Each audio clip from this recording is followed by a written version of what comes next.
Halo Sobat Mania, kembali lagi di BRC Official, ada kabar menarik nih mengenai.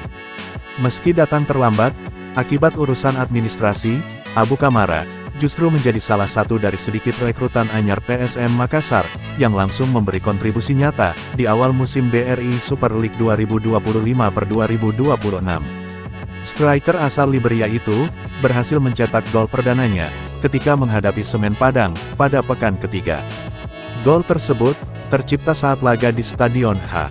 Agus Salim, tanggal 22 Agustus tahun 2025. Kamara yang diturunkan pada awal babak kedua, sempat kesulitan mencari ruang tembak, karena rapatnya lini pertahanan tuan rumah. Namun, pada menit ke-74, ia mampu memanfaatkan bola liar, hasil tusukan Victor Luis, yang mengenai kaki bek lawan, Rui Rampa, sebelum diselesaikan dengan sempurna, ke gawang Arthur Augusto. Catatan statistiknya di laga itu, cukup efisien. Dari data resmi kompetisi, Kamara hanya melepas satu operan, satu tembakan tepat sasaran, yang berbuah gol, serta satu percobaan lain yang tidak mengenai target. Sebelum mencetak gol, Kamara lebih dulu menjalani debut singkat, saat PSM bertemu Bayangkara Presisi FC, pada tanggal 16 Agustus tahun 2025. Hanya sehari setelah diperkenalkan, ia turun pada menit ke-87 menggantikan Lucas Dias. Walau hanya bermain 7 menit, kehadirannya di lini depan, cukup merepotkan pertahanan Bayangkara.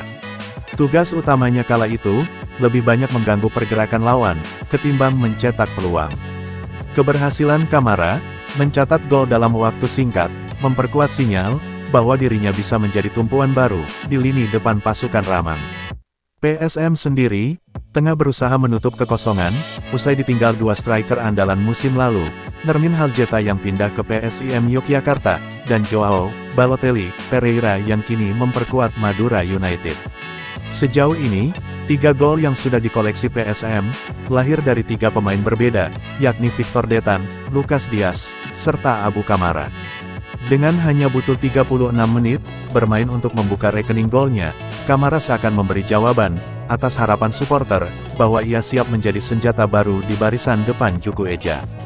Nah itu dia sobat untuk update kabar hari ini, bagaimana pendapat kalian sobat? Tulis pendapat kalian ya sobat, dan jangan lupa like, komen dan subscribe.